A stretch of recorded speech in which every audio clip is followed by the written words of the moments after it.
Mental Gains podcast. Today's guest is none other than Roger Gracie. We had a great conversation. I really loved talking to him. For those who aren't familiar with who Roger Gracie is, considered the greatest grappler of all time by many.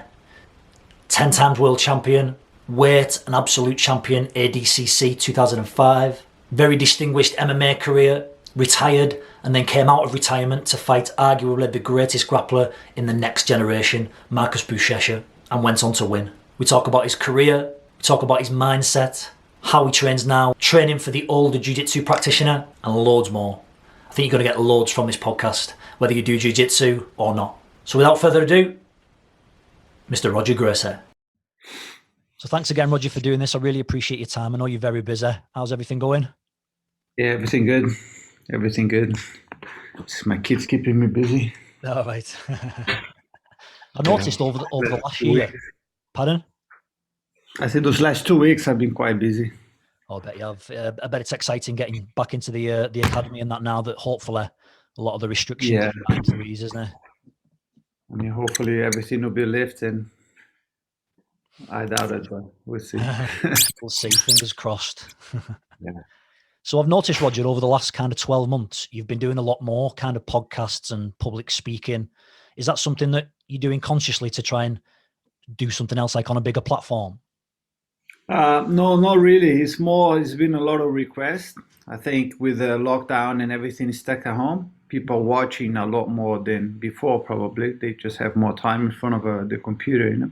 Yeah, of course. So I think a lot of people been doing podcasts and trying to bring some traffic up to the platforms and drawing people attention. So because I mean, with the lockdown, I'm stuck at home too, so I didn't mind doing it. Yeah, of course. Is it something you've maybe thought about doing, corporate speaking and stuff like motivational kind of stuff? Because obviously the mindset that you can bring from all the accolades that you've achieved, that can transfer over to kind of a business point of view as well, can't it? Yeah, I've been thinking about that lately, and I mean, we'll see. Maybe I'll start doing a bit more. I think it's good to, I mean, if you can help people with your story, give them a different point of views. It's a good thing, I thought about it, and I might start doing more. Brilliant. Don't mind my Argentina cup. It's all right. I'm going to be drinking some water as well. Are you looking forward to the football? Yeah, I mean, I'm not a big football follower, but I like when the big teams play, Yeah, I'm the same. England's got a good game on there. I'm the same. I don't really follow it, but definitely international stuff. Follow like the World Cup and the Euros. I think it's a good for everyone to get involved in, especially after the last year. It's kind of a bit of a celebration as well, isn't it? Yeah, I think it's just an excuse to get together with your friends and have a few beers. Yeah, definitely. Speaking of which, how has it been kind of getting back into the academy, seeing friends, family again, seeing some old faces that you may have not seen before?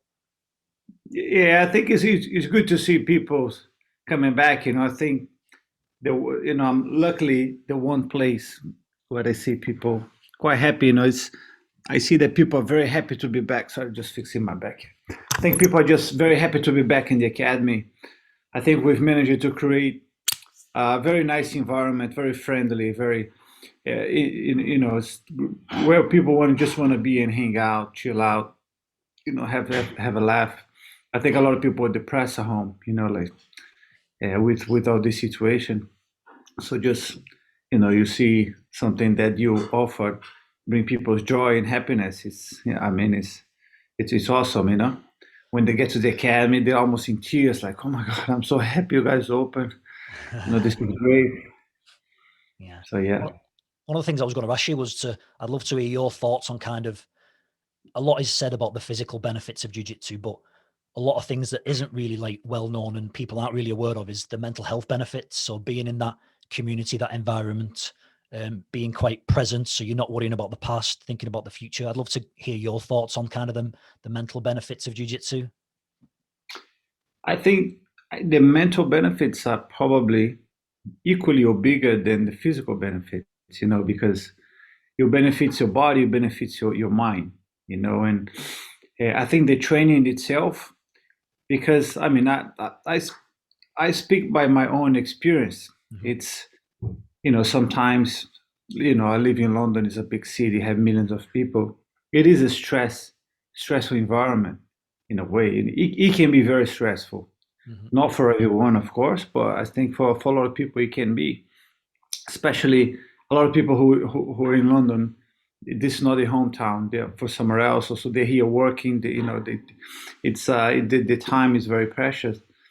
And in when they come train jujitsu, I think why they find it's a peace of mind environment that they can come and relax and de-stress out. Yeah. They when they leave, they are just happier, they better, they have less stress. They were able to leave everything down in the mat. So it's one place that you can kind of zoom out from the outside world, and just there in a great environment, training, laughing.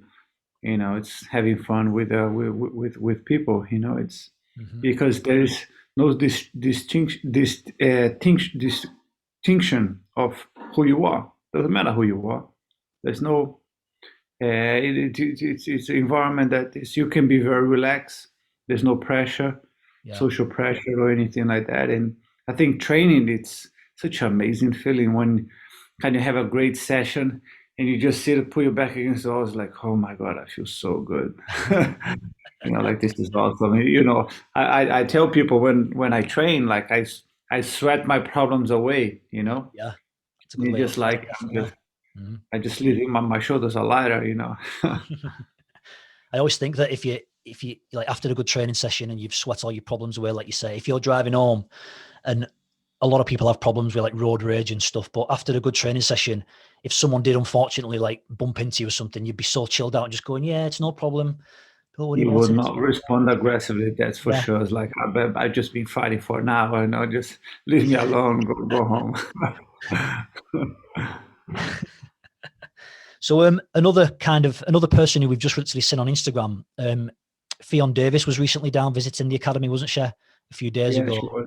Yeah, yeah. Um, I mean, speaking of herself, she is a massive role model, especially for females. I'd love you to speak on kind of how we kind of get more females involved in jiu-jitsu. Yeah, I mean, it's happening. If you look at the past and now, the number of women training, it grew massively in every area. I mean, I see based on my academy also, like the number of girls suddenly joining in is the Yeah. biggest we ever had. It's like kids, adults. You look in the class. Sometimes half of the class is women. Some classes more. Hmm. There's one day I was looking at the mat because now is with this situation, the classes are more limited in terms of number of people. Of course, yeah. Yeah. So I mean, we get there, it's like half of the class is women, which is that never happened before. It was very unheard of. The half of your class, adult class, is women. I'd never seen that before.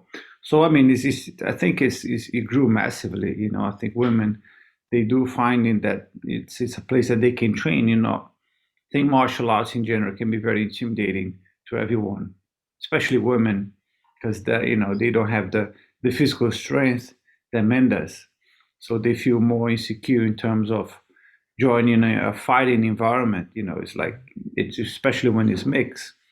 Yeah. It's the first thing that comes into your mind. I have to fight men, which is very difficult. It's not easy. But I think now they're finding more and more there is an environment that they come in and train and feel safe, and they can do it. Yeah. So yeah, I mean it's very popular. That's amazing to see. Fiona is doing an amazing job representing the jiu-jitsu worldwide. She's one of the toughest female athletes out there. She's been like competing and doing amazingly well in the past few years to now, and she's still gonna grow as a competitive a lot. She has a lot to grow still. Yeah, she's fantastic role model for females and young girls as well, coming up now, looking up. I mean, you talk about kind of the social media stars, your reality TV stars. If you're going to kind of look up as someone for a role model for young women, for young girls, then you can't go far worse than looking at Fionn Davis, can you? Yeah, no. No. So you're known, Roger, by many as kind of the greatest of all time to ever do jiu-jitsu. And people refer to obviously being a 10-time world champion, your ADCC 2005 weight and absolute, and coming back out of retirement to fight Buchecha. When you kind of look back on your career and your accolades, what stands out to you as one of the best achievements you've done? It's difficult to say the best because I think they're all almost equally important. You know, I don't really distinguish one from one title to the other. I think, you know, if looking back, it's which one was the most important. I would say the hardest. You know, those one that I did that was the hardest for me to conquer. You know, is that I had the biggest challenge winning. You know, I think that's when I look back, and those are that I'm most proud of.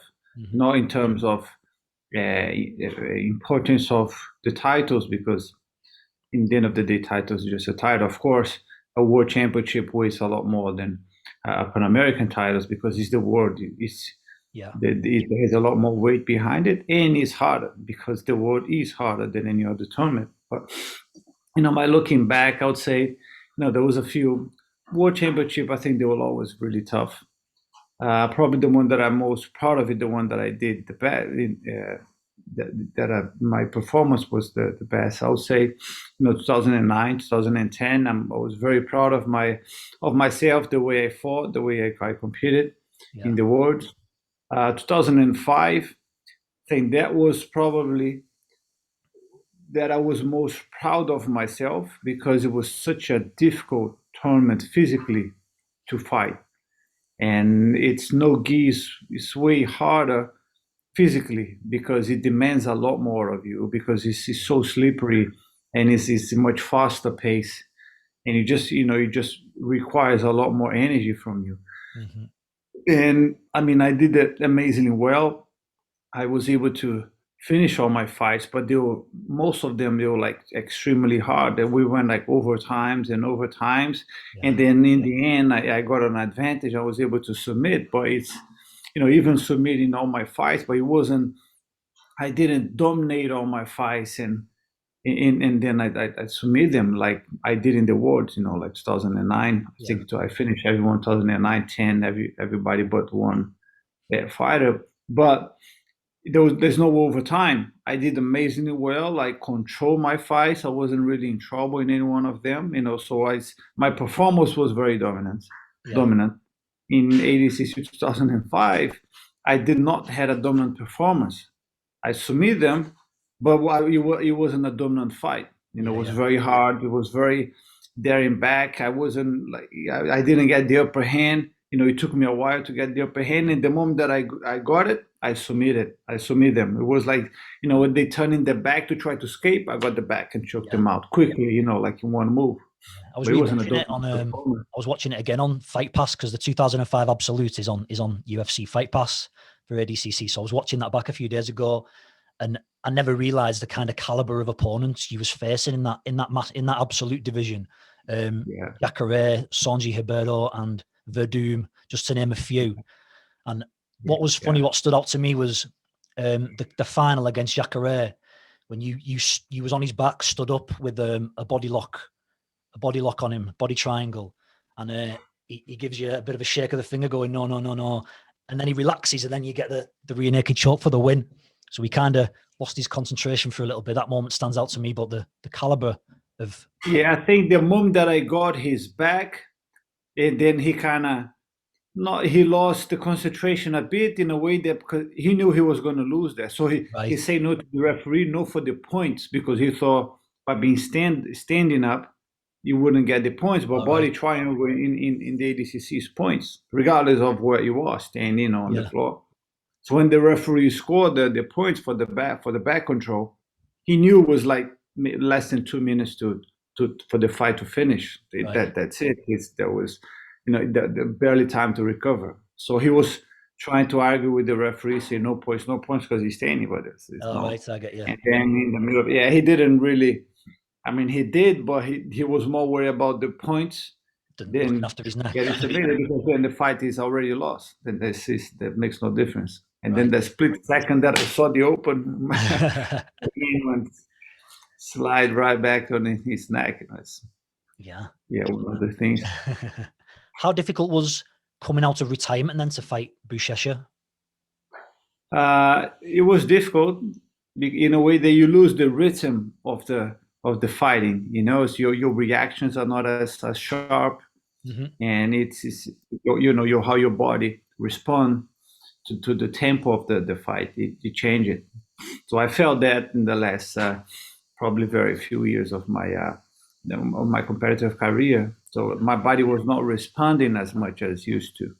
That's what I felt, especially being away from like being active competitor like for a while. Yeah. It's difficult for you to get that time reaction very sharp, which is very important. You know, in a fight, your timing reaction needs to be very sharp. Yeah. But I mean, I train a lot. I dedicate a lot for the fight. And yeah. Did you get nervous at all for that particular match? I did. Actually, I was actually talking to someone the other day. It, like in the past few years before that, I mean, I always do get a bit nervous. You know, don't take me the wrong way. You know, nervousness is normal, but I kind of control it. You know, I don't let it expand. I take my mind out of it. I think of something else and then kind of calm down. So my nervous never really reach too high, you know. So the adrenaline doesn't consume me much. But I mean, walking into the fight, especially because there's not really warm up before. You know, you warm up and you go straight into the hardest fight, which is that one. So it's your body. The energy is still accumulated. You know, the adrenaline is still there. So yeah, no, I remember walking into that fight, and suddenly I'm standing just about to walk to the mat. My legs were kind of wobbly. I'm like, fuck, and then I'm hitting my thighs. You know, I'm like, wake up, you know, get the body floating. What are you doing? Like, man, my legs are like I'm shaking. Stop that. Let's concentrate. I don't know if you heard John Danaher recently on the Lex Friedman podcast. He was talking about you for quite a bit on that podcast. I don't know if you heard it or listened to it. Yeah, no, I did. He said some very nice words. Very nice of him. Yeah, he was. So I'll butcher the quote, but he was quoted as like describing your style, that it was simple but with a level of sophistication that was unmatched for your generation. How would you describe your own style? I would say very similar, because it is very simple, but it's very sophisticated in a way that there's a lot of details that added that makes it very efficient. You know, that's the thing that people miss the most, is how can you make something very, very efficient in a way that the others, they can see it, but then they're not able to defend. Yeah. So that's when the attack, it has to be very precise and very I mean, I wouldn't say with maybe the sophistication is the right moment in this aspect, but I would say very precise and efficient. So it's not as simple as people think. Yeah. It's so many details that needs to be added to that specific techniques to make it that efficient. That people, unless you explain and tell them exactly how you do it, it's no one can see it, because it's about where you put your body. You know, like small changes. Like if it's my weight when I grab the collar, it's my weight on my arm, it's my weight on my knees. Like, am I leaning forward, and how much space I'm trying to keep from my opponent to, you know, for the second hand to go in. And how much space do I give my opponent so he has room to defend, or do I compress that space where he doesn't have any room even to, you know, to defend properly? Yeah. So it's it's so many things like that people, they don't see it, you know. I remember I attended a seminar just before like the very first lockdown with yourself at Chester, over at Roger Gracie Academy, Chester, and you was doing a bit of a Q&A session, and you was telling people how, and correct me if I'm wrong, you never really kind of was catching people with a cross collar choke until like brown black belt. It took you that long to really refine that technique. And I wondered if you could just talk a little bit about that, because people, I think, the cross collar choke from whatever position, mount or close guard, is something that you get taught maybe like in the first couple of weeks of jiu-jitsu. But then for you to only develop that to where you're catching the top guys after like 10 years, 9-10 years. Could you talk a little bit about that, please? Yeah, I mean, the cross collar choke from mounts, I wasn't really able to apply it efficiently until after I got my black belt. Not just right after, like a few years after. Right. It's it took me years to really develop an efficient way to get, without being breached out. 'Cause that's the most challenging. It's you can't use your hands to defend the mount. When the person trying to escape, they need to be busy. So your positioning, how do you position your body in a way that you can get breached? Right. When they try to breach you out, you won't need the hand on the floor. It's almost like how do I maintain the mount without using my arms? That's the biggest challenge. Right. Okay. It took me years and years to develop. Yeah. It's so to attacking the arm is much easier because you don't need to stay as too low, so you're slightly higher. So your arms are always slightly free. Yeah. I think it's important to talk about that because I think people do get frustrated if they can't really like get a technique within like the first couple of months or something, don't they? They get a bit frustrated. We all want kind of instant gratification for stuff now, don't we? You can be very frustrated, if you has no patience. Yeah. Yeah. Yeah, I think people they want quick results. I'm sorry, quick results go both ways. Easy to attack, easy to defend. Yeah. And I think that's one of the appeals of jiu-jitsu in general anyway, is you're kind of not going to get that instant gratification if to reach a black belt in, call it 10 years in general. It's hard, isn't it? It's not going to be easy. Life's going to get in the way. Things are going to happen. But to keep stepping on the mat day in and day out, that's what's going to get you there ultimately, isn't it? I think you just need to enjoy training. Do you like jiu-jitsu? Do you like training jiu-jitsu? Learning for, people train for different reasons. But if you don't like the jiu-jitsu itself, the training, going to the academy, sparring, and learning, because it's a never-ending process. Yeah. It's not you get your black belt and suddenly life changes. Nothing changes. You still need to go to the academy to train just as much as you were when you were purple, brown, or blue. It does not change. It's the same. How long it will take to get your grades, your grading is your belts. Then it's something else different. But if you like that process, you train forever, regardless of which belt you are. Yeah. I think it's always good to get, to get graded because it just tells you, okay, you actually are learning. It's not because you don't really feel sometimes. It's like my training partners, I can't get them. They all escape and they all catches me. You're training with them daily. They see what you're doing. They know what you're game. Yeah. So it makes it even harder to train people that you train every day. They got you get them once, 2, 3 times.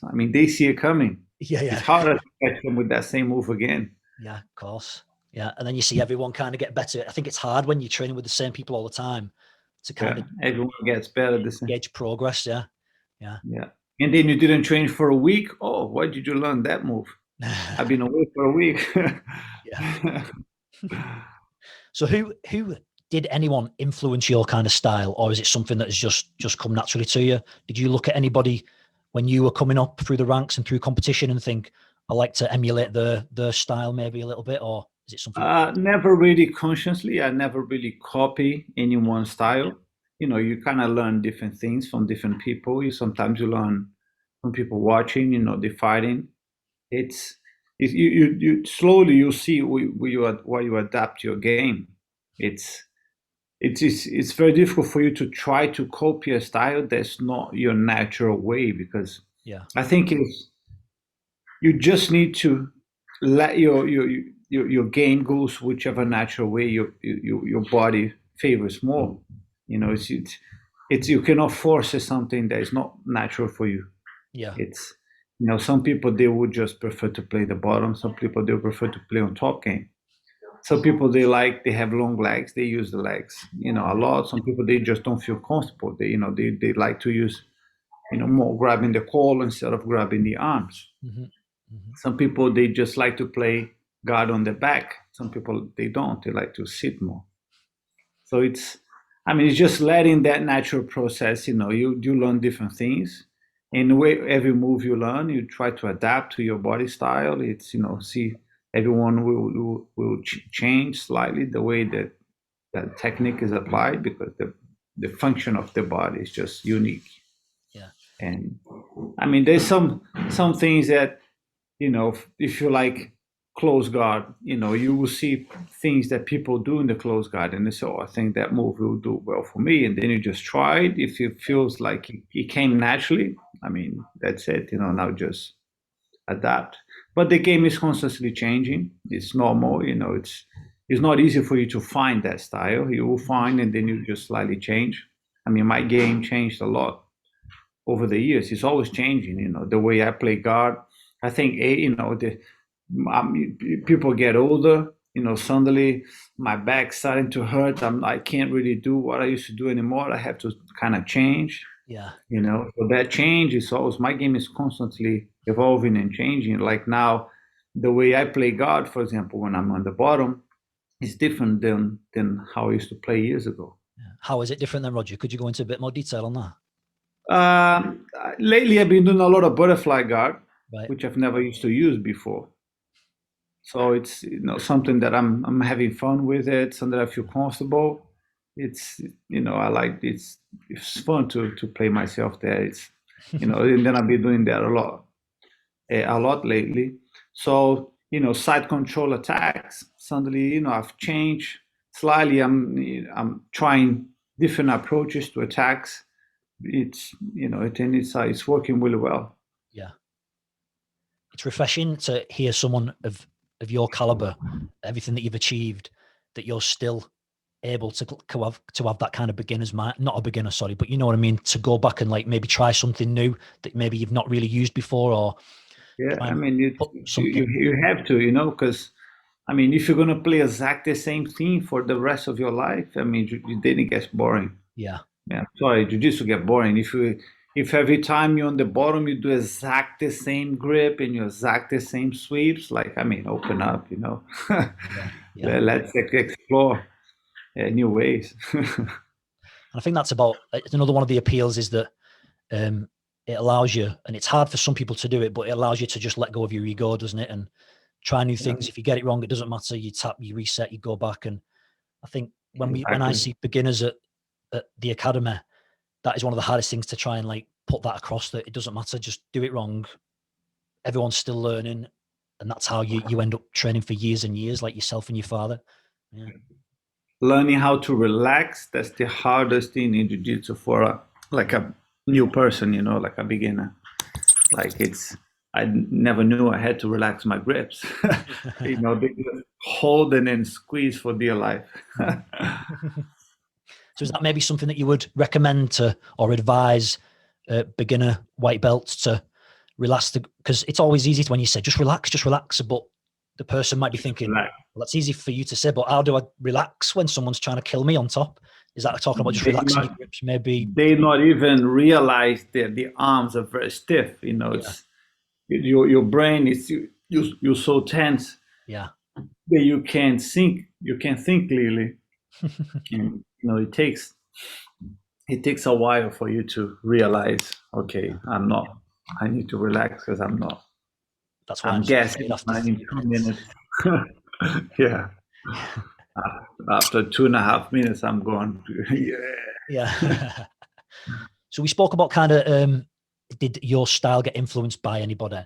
But what about kind of idols, whether that's in jiu-jitsu or just idols in general? People who you look so my styles, I'm first, the way my father played guard, he's very pressure orientated. On top, he has a massive way to use his body, leaning into the person. So he's always on them. The way he uses his body to press people. Like I probably learned that from him, unconsciously. Like looking, it wasn't never really something that he came in and Roger do this step by step. That's how you use your weight into the person that's coming It's something that came in naturally. I always watched my uncle Carlos Gracie Jr., the way he used to, same thing in the guard, like dominating people with his body, very uh, uh, like leaning, he doesn't fight trying to fight with speed.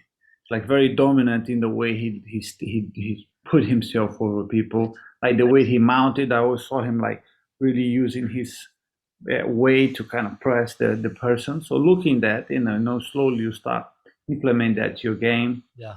Yeah, like some tall guys that always, my training partners, they always had, good close guards, like a guard game. So naturally, I try to, to see especially close guard.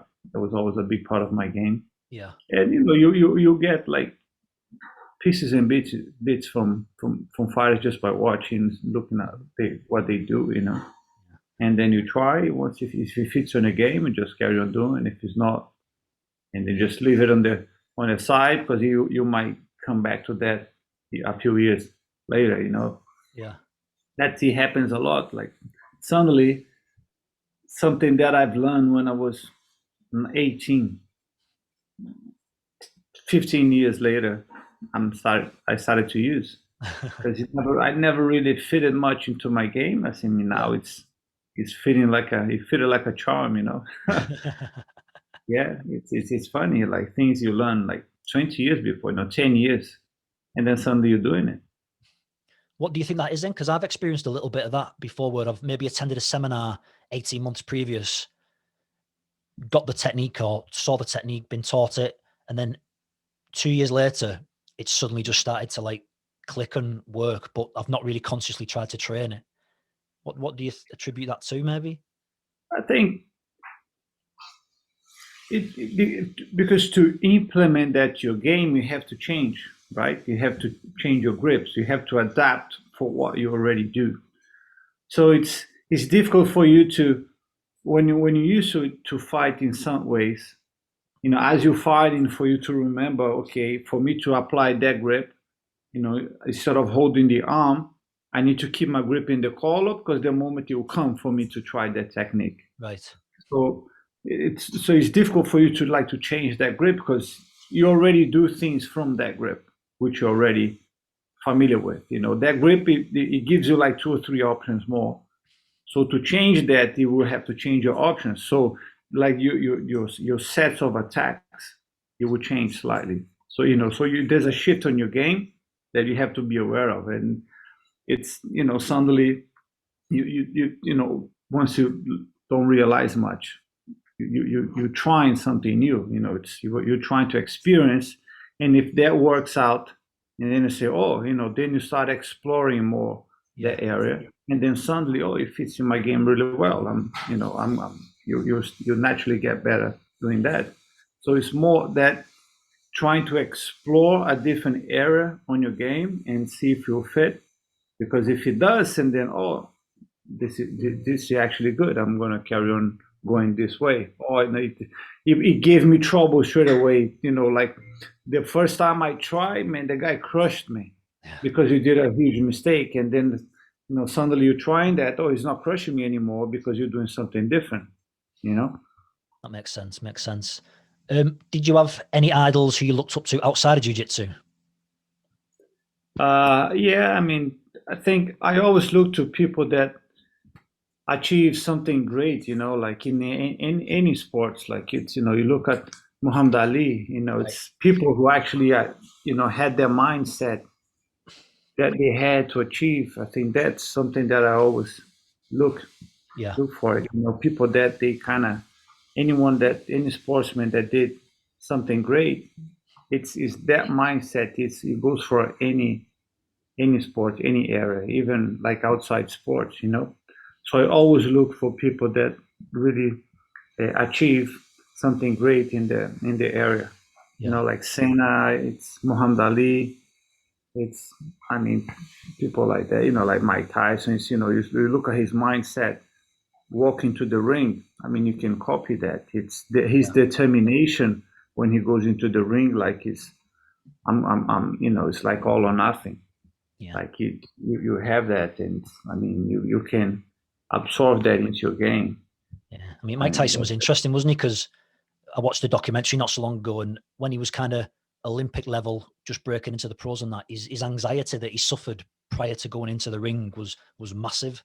So the way he learned to deal with his nerves and use that fear as fuel rather than for it to burn the house down, as Customata would have said, it was massive, wasn't it? The way he could turn it around and then just become an animal inside the ring. Yeah. Yeah, I know. Something that influenced me growing up, I was always obsessed with kind of samurais, ninjas, and Bruce Lee and all that. And a year ago, I heard you talk on an interview about this book here about Musashi. And I'd like you to talk just like why that book was so influential to you and what kind of things you take from it. Yeah, I mean, I think I read that book maybe 5 times now. Right. When was the last time you read it? I think last year. Right. I think every year, every 2 years, I kind of, when the books that I like, I read them again, you know.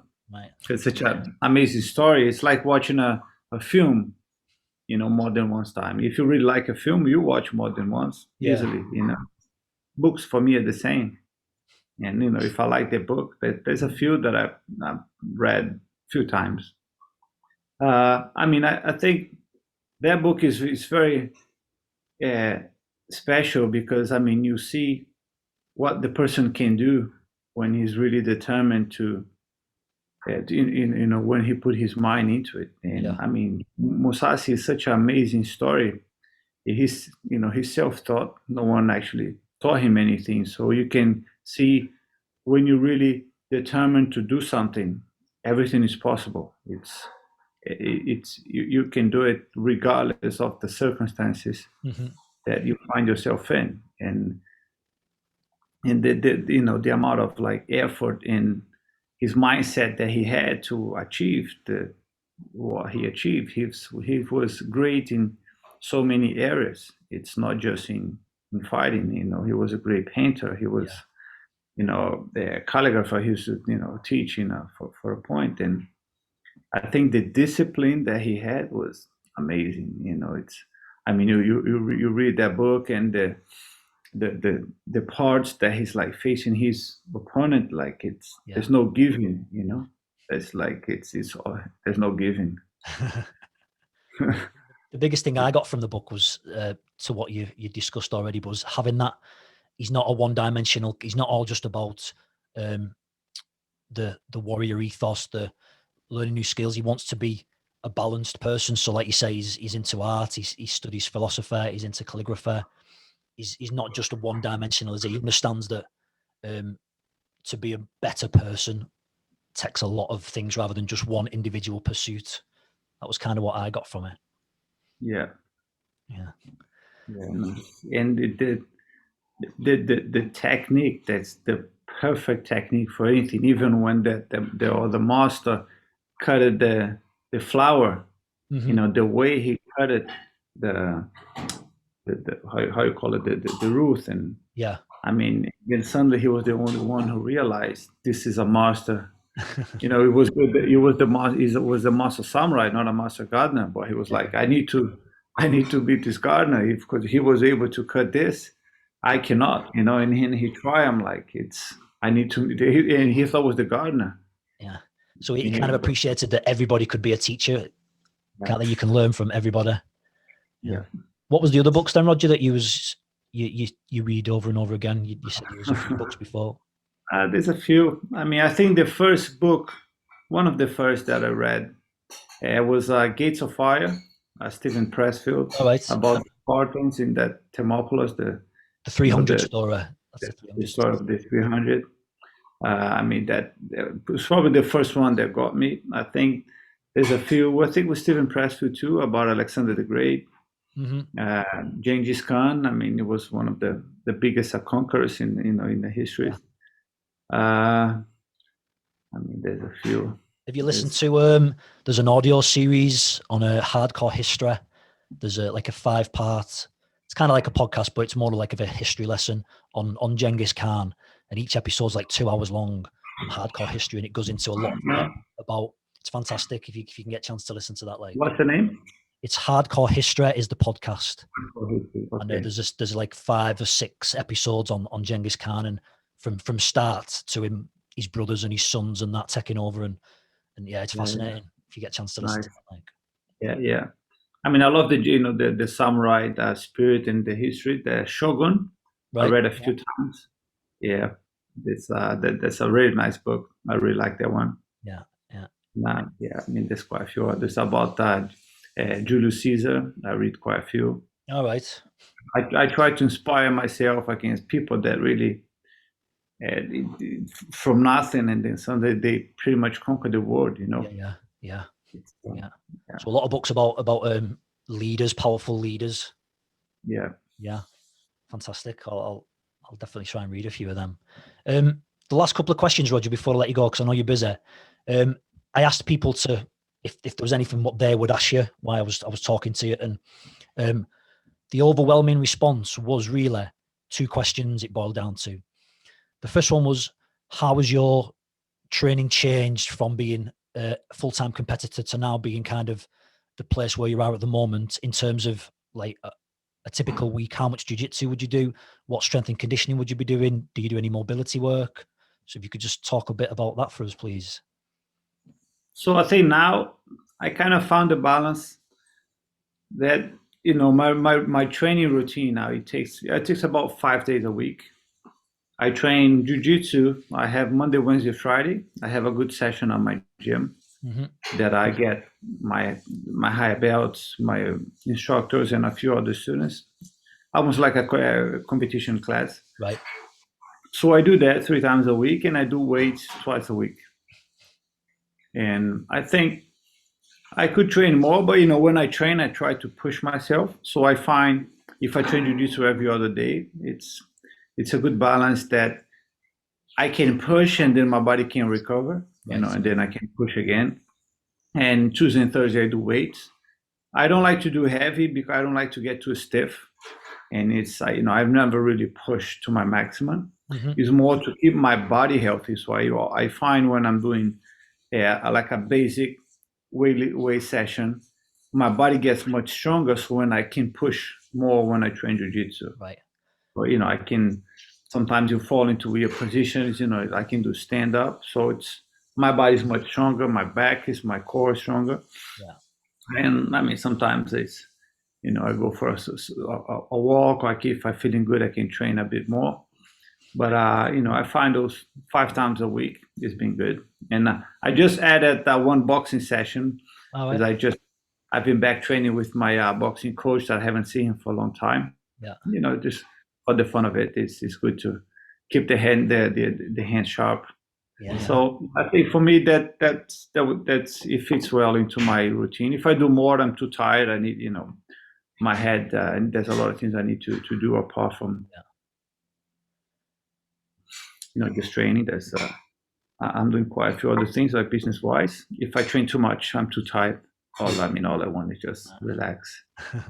What with the So, weight yeah, sessions? that You just sticking to compound lifts. What kind of lifts exercises are you doing in the weights? a lot focusing my core, Right. hamstrings and glutes because that's the weak part of my body. Yeah. And a little bit for chest and pulls, but like very very limited. So a lot of things with dumbbells. Legs, wide single legs, squats and lunges. So we can always, balance out. Jiu-jitsu is very unbalanced in the body. Right. Yeah. So those helps a lot. And a bit of deadlifts. So I think that helps. Yeah. Do you put much time into like mobility and stretching or anything, or? I do, not as much as I should. Yeah. But it's something that now if I don't, I almost like I have to do it. Like if I don't stretch after jiu-jitsu session, my body's way stiffer afterwards when I cool down. So it's like I kind of have to do that. So I mean, I'll be 40 this year, so I'm getting the stage that I do have to look after my body like I've never done before. So things like that now it's a must. Like it's very important that I do weight. So my joints and my shoulder, knees, lower back, necks, they get stronger.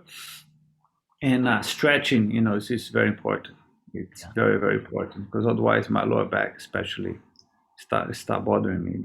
Yeah, I'm the same. Like, I was 40 last year, and it's almost like I turned 40 and now I feel loads of aches. I didn't feel any aches and pains at 39. And as soon as I turned 40, I feel everything now, like in my back and my hamstrings and my knees. Yeah, like for me to train like hard every day now, I find difficult, like especially my lower back, sometimes my shoulder, my neck is always stiff. So I don't want to live with pain. So if I train every other day, I can push, my body can recover, and then I'm healthy to train again. If I train more, if I start training hard every day, I know there'll be some days that, like, my back will scream for, like, slow down. So that leads us on to the next question that got asked, and you might be covering some of the same points, but the next question that was asked was training for over 40s. So those who are doing jiu-jitsu either just started and are 40, or maybe those who have trained for a little bit but are now getting a little bit older. What should they kind of concentrate on? I think, if you train twice a week, that's the minimum, and that for a lot of people that can be enough. I think minimum wise, if you ask me, I would say if you train jiu-jitsu twice a week and you do like a weight session once a week, that is, you're gonna keep you will learn.